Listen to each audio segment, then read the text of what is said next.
Welcome to the deep dive. We take your sources, dig in, and pull out the key insights fast. Get you up to speed quickly. Exactly. Today, we're exploring a topic that touches everyone, perspectives on death and dying. Our guide is a lecture from Ram Dass back in 1992. And we know this can bring up a lot, so we want to acknowledge that right at the start. Yeah, absolutely. You've asked for ways to grasp complex ideas quickly and thoroughly, so that's our mission here. We're aiming to unpack Ram Dass's journey and insights.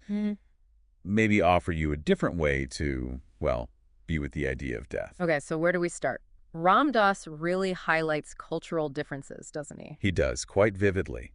Think about the West, how death is often sort of hidden behind hospital doors, sheets. We often don't talk about it openly, especially not with kids. Right, and then he contrasts that with India. Exactly, where death is much more visible, bodies carried in processions, cremations happening out in the open, people often dying at home, surrounded by family.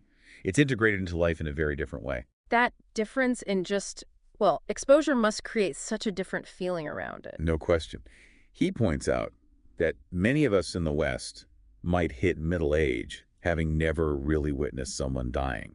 Which is kind of wild when you think about it. It is, whereas in cultures where it's more present, that experience is common. It shapes your whole relationship with mortality, doesn't it? Definitely. So for Ram Dass himself, what triggered a shift in his view? Well, he directly links it to his experiences with psychedelics. He mentions the mushrooms of Mexico specifically. Okay.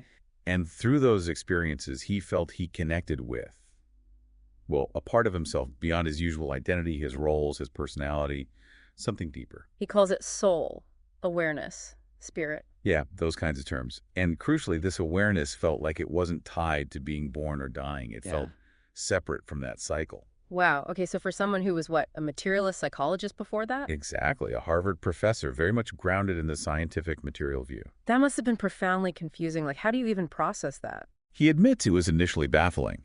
His training just didn't have categories for it. But then he found something that helped him make sense of it. Which was? The Tibetan Book of the Dead. Ah, okay. So this ancient text used by lamas to guide the dying, how did that connect? Amazingly well, apparently. He found the descriptions of the states of consciousness described in the book, meant for the dying process, actually mirrored aspects of his psychedelic journeys. That's a pretty stunning connection, isn't it, across centuries and cultures? It really is. And it led him and his colleagues, like Timothy Leary and Ralph Metzner, to interpret the Book of the Dead metaphorically, too. Metaphorically? How so? They saw it as describing psychological death and rebirth. This became the basis for their book, The Psychedelic Experience. Right, using the Tibetan framework as a guide for navigating psychedelic states. Precisely. And Ram Dass saw this whole process, dying to an old way of being and being reborn into, say, truth or spirit, as a core human theme, not just about physical death. So this idea of shifting where you place your identity, that's key then.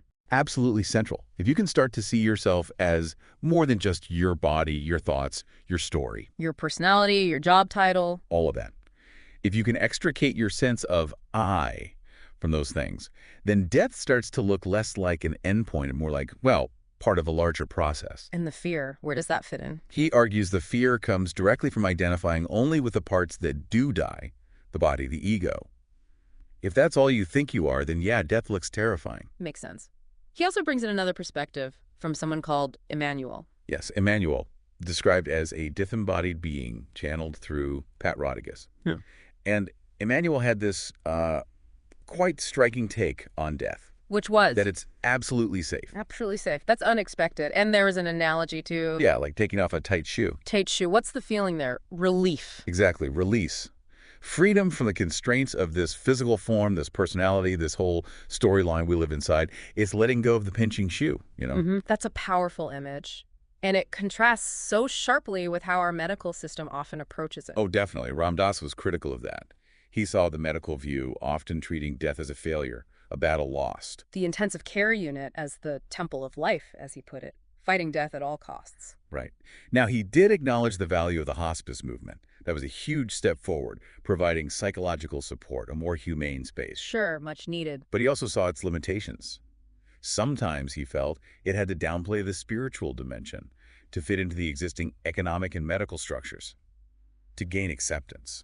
Interesting point. He mentions Cicely Saunders, a hospice pioneer, viewing death as an outrage. That wasn't his experience, though. No, his encounters led him elsewhere.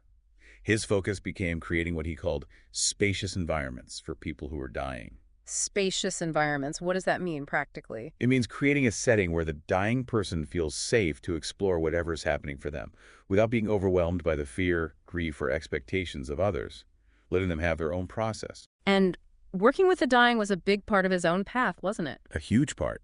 He said he did it partly to confront his own deep-seated fear of death, what he called the first chakra fear, the fear for survival. So a personal practice. Yes, and a spiritual practice. He even mentions the Theravada Buddhist monks who meditate in cemeteries, contemplating decaying bodies. Wow. That's intense. It's designed to help detach from identifying solely with the physical form, to really internalize impermanence. So it comes back to providing that space, that permission for people to die in their own way, according to their own karma, as he puts it. Exactly. Without us imposing our ideas of how it should be, he tells a really moving story about his stepmother, Phyllis. Phyllis, right. He described her as quite a formidable person. Very strong, independent New England woman. Even with cancer, she kept that strength. But then, near the very end, something shifted. What happened? He describes this moment of surrender, a letting go. And in that moment, he didn't see illness or struggle anymore. He saw this radiant being, full of presence, joy even, like she connected to something else entirely. It sounds incredible. It does. And then there's this detail at the very end. She apparently sat bolt upright, took 3 slow, deliberate breaths, and then she was gone. 3 breaths. Yeah. And Ram Dass notes the parallel with accounts in Tibetan text about realized lamas consciously choosing the moment to leave their body, sometimes using specific breathing techniques. It adds this layer of profound mystery. It really does. Yeah. And he contrasts that with Ramana Maharshi's attitude. Oh yeah, Ramana Maharshi, the sage, facing his own death from cancer. When devotees were distraught, he basically said, "What's the big deal?" It's like selling the Ford, just letting go of the vehicle. Such different ways of relating to it. Not fear, not resistance. Yeah. Something else. And that perspective really informed how he approached working with suffering, like with AIDS patients in the epidemic's early days. He talks about starting with empathy. Empathy. Feeling with the person in their pain. Understanding their separate reality. Right. He even mentioned needing to grieve together sometimes to acknowledge that shared human suffering before going deeper. But he aimed to go beyond just empathy. Yes. He talked about trying to meet the person behind it all, beyond the illness, beyond the personality, beyond the fear, connecting with the soul, essentially. How did he think about that? He used an analogy of television channels. Like, we usually tune into the physical channel, the body, or the psychosocial channel, roles, personality. Okay. But there are other channels, he suggested. Archetypal levels, the soul level, even a level of pure unity or oneness. The goal was to be able to meet the person on those deeper channels, too. So recognizing the whole spectrum of being, not just the surface level that's suffering. Exactly. And this connects to his ideas about love, moving beyond just interpersonal love. What's the distinction he makes? He contrasts typical interpersonal love, which can often come from a place of need, a deprivation model, wanting something for the other person. Which can lead to attachment, fear of loss. Right. He contrasts that with what he calls conscious love, or sometimes God's love, or Christ's love. This isn't about getting, it's about being. It's an abundance overflowing from within. You are love rather than needing love. That's a fundamental shift, isn't it? From seeking to embodying. A huge shift. He shares a story about sitting with a dying woman named Mary, feeling both the deep personal connection and sadness, but also simultaneously feeling like they were both floating in this vast ocean of love. Wow. So holding both realities at once. Yes. And his personal challenge, he said, was to keep his heart open to that love through the process of her dying, through the grief. And he found that possible. He suggests it is. He emphasizes grieving fully, not bypassing the pain, but realizing eventually that the love itself doesn't die. It transforms the grief eventually into a living love space. That's a beautiful idea. He has other stories too, doesn't he? About being present. Yes, like the nurse who had cancer. He realized he'd initially related to her, almost as a symbol, this powerful image of facing death.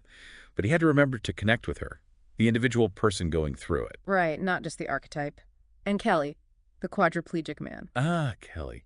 That story highlights how long it can sometimes take to see past the extreme physical limitations or differences and just connect being to being. Took him a while, he said. Yeah. And then Kelly made this conscious decision to stop eating. Which must have been incredibly difficult for everyone around him. Profoundly so. But Ram Dass framed it as a gift. Kelly's choice, his process, brought everyone involved, including Ram Dass, much closer to the raw reality of death in a very conscious way. It sounds like these experiences were deeply transformative for him. He shares other stories too, more like parables. Yes, several. The monk facing the soldier, completely fearless because he saw no one there to kill. No fear because no separate self to protect. Exactly. And the Zen monk whose only death poem was basically, I'm dying. That's it. Very simple, direct acceptance. And then there's the story about Rachel. That one is incredibly hard. It's devastating. A young girl murdered.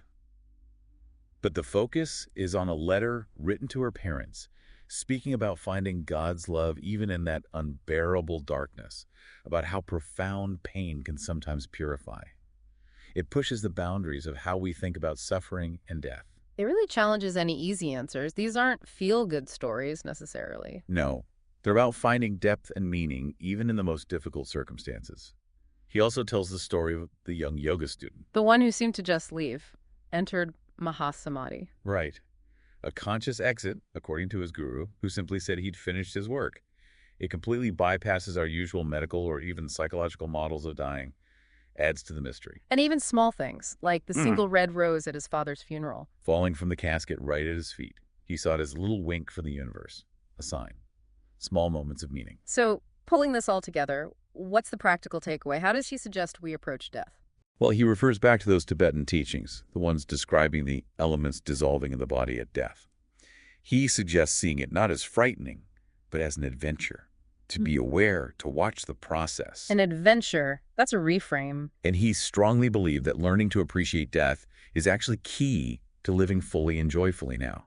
How so? If you make peace with death, if you see it as a natural transition, maybe even a culminating adventure, not a failure, it frees you up. You're not living under that constant shadow of fear. Remember the tight shoe? He's kicking off the tight shoe. Yeah. He encourages exploring those other channels of consciousness he talked about. The soul level, the unity level. Right. So that when this particular show, this life, this world turns, as he sometimes called it, ends, you're not completely lost because you know there's more. You have awareness of other dimensions of your being. He has that analogy about school grades too, right? Yes. Okay. Life on this plane is like being in the 4th grade. It has its specific curriculum, its lessons designed for our spiritual work. And wherever you are right now, with all your stuff. Your challenges, your joys. Is exactly the right place for your curriculum.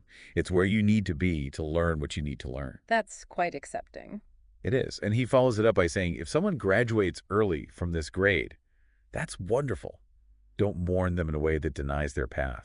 So live fully, don't sweat the next step too much. Approach it with openness, maybe even love. That seems to be the essence. See death not as the enemy, but as this profound transformation woven into the fabric of life itself. Okay. So the main insight we're taking from this deep dive into Ram Dass's perspective is really an invitation to shift how you view death. Yeah, less as an ending to be feared, more as, well, a transition, maybe even a doorway. Exploring these ideas, even if they feel strange at first, might enrich how you experience your life right now.